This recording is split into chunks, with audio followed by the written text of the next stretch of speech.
Sri Rama diadaptasi oleh Muhammad Royan Rosyada. Di negeri yang baru saja bangkit dari keteduhan hutan dan mengalirnya sungai-sungai yang jernih, seorang raja bernama Dasarata mendirikan negeri Mandupura.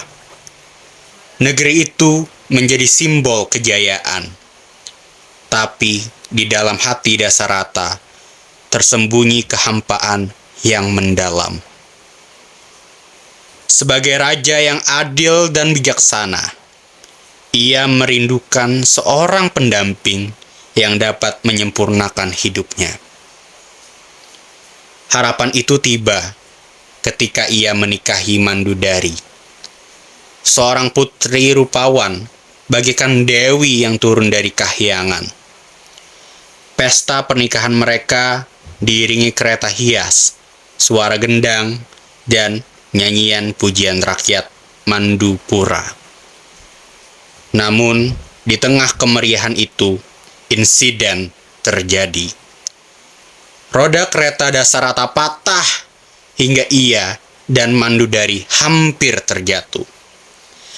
"Cepat, selamatkan raja!" teriak seorang prajurit. Tapi sebelum bantuan datang, seorang perempuan pemberani bernama Baliadari sigap menolong keduanya. Dasarata memandang Baliadari dengan kagum.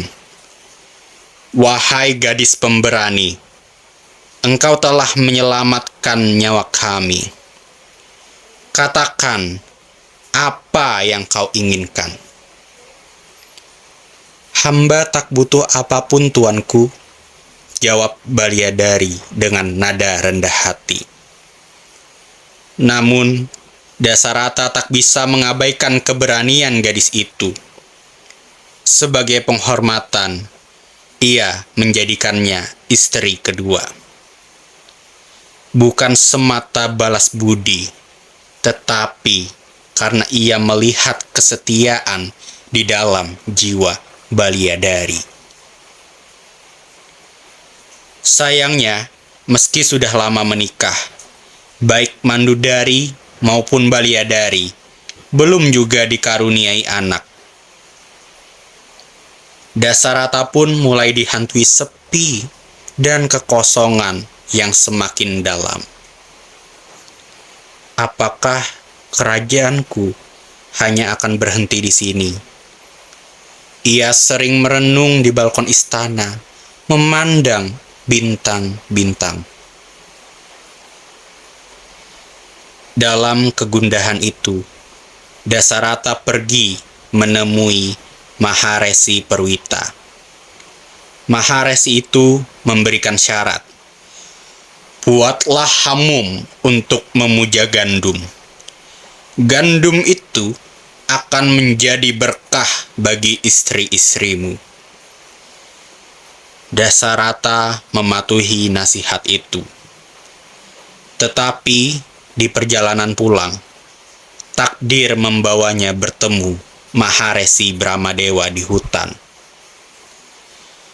"Raja Dasarata, jika kau ingin anak, ada pengorbanan lain yang harus kau lakukan," kata Maharesi Brahmadewa.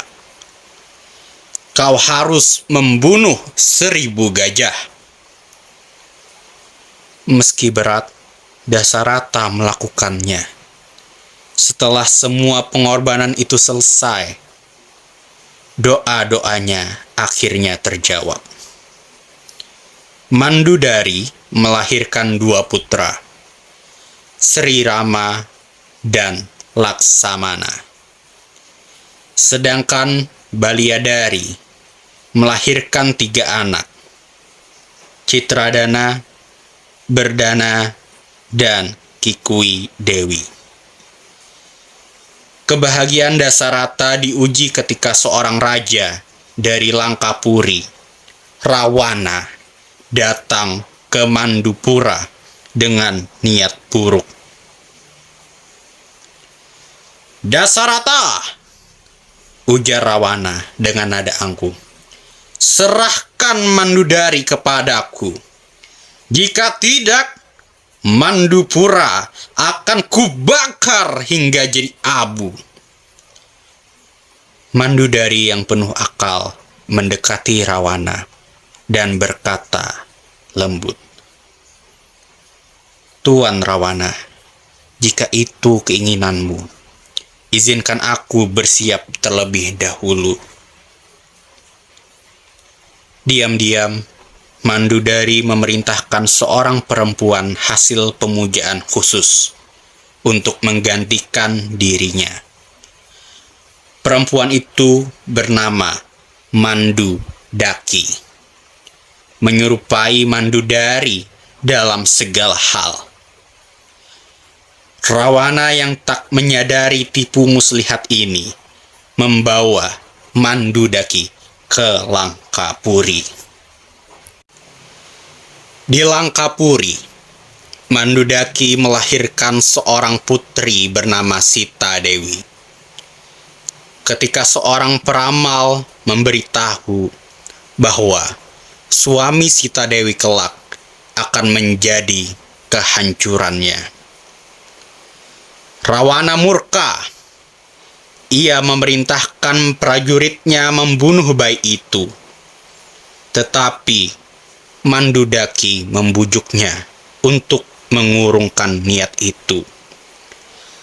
Akhirnya, Rawana hanya menghanyutkan bayi itu di sungai. Bayi yang bernama Sita Dewi itu ditemukan oleh Maharesi Kala yang membesarkannya dengan penuh kasih.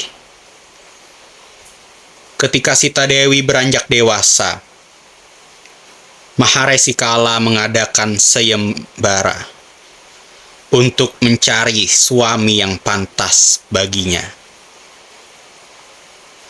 Di tempat lain, Sri Rama dan Laksamana tengah berguru pada Begawan Nilapurba. Dalam perjalanan spiritualnya, Sri Rama memperoleh busur sakti dan 3 anak panah jelmaan naga. Mendengar sayembara itu, mereka memutuskan untuk ikut serta. Dalam sayembara itu, Sri Rama berhasil mengalahkan Janggin, Agigandi, dan Suranggini, sehingga memenangkan hati Sita Dewi. Pertemuan mereka bagaikan takdir yang menyatukan 2 jiwa yang terpisah. Namun, kebahagiaan mereka tidak berlangsung lama. Rawana yang mendengar kabar tentang kecantikan Sita Dewi menculiknya dan membawanya ke Langkapuri. Sri Rama yang patah hati bersumpah akan membebaskan Sita Dewi. Ia meminta bantuan Sugriwa, Hanuman, dan Raja Semburan. 3 kesatria kera yang gagah berani. Hanuman dengan kecerdasannya berhasil menyelundupkan cincin Sri Rama kepada Sita Dewi sebagai tanda bahwa Sri Rama akan menjemputnya. Peperangan besar pun terjadi. Langkapuri terbakar oleh api yang dinyalakan Hanuman dengan ujung ekornya. Sementara Sri Rama membangun jembatan tambak untuk menyerbu Langkapuri. Dalam pertempuran terakhir, Sri Rama berhadapan langsung dengan Rawana. Pertarungan itu berlangsung sengit dengan panah-panah melesat seperti hujan dan dentingan senjata yang menggema di langit. Pada akhirnya, Rawana tewas di tangan Sri Rama. Namun, setelah kemenangan itu, keraguan melanda hati Sri Rama. Sita katanya dengan suara bergetar. Bagaimana aku bisa yakin bahwa kau tetap setia padaku selama ini? Sita Dewi menjawab dengan tenang. Jika cintaku padamu murni, api tidak akan melukaiku. Ia melompat ke dalam api suci, dan keajaiban terjadi. Ia keluar tanpa luka sedikit pun. Setelah kembali ke Mandupura, Sri Rama dan Sita Dewi membangun negeri baru bernama Daryapura Negara. Mereka hidup bahagia dan dikaruniai seorang putra bernama Tilawi. Ketika usia mereka mulai menua, Sri Rama dan Sita Dewi memilih untuk meninggalkan dunia yang fana, bertapa dalam kedamaian, ditemani oleh Laksamana dan Hanuman.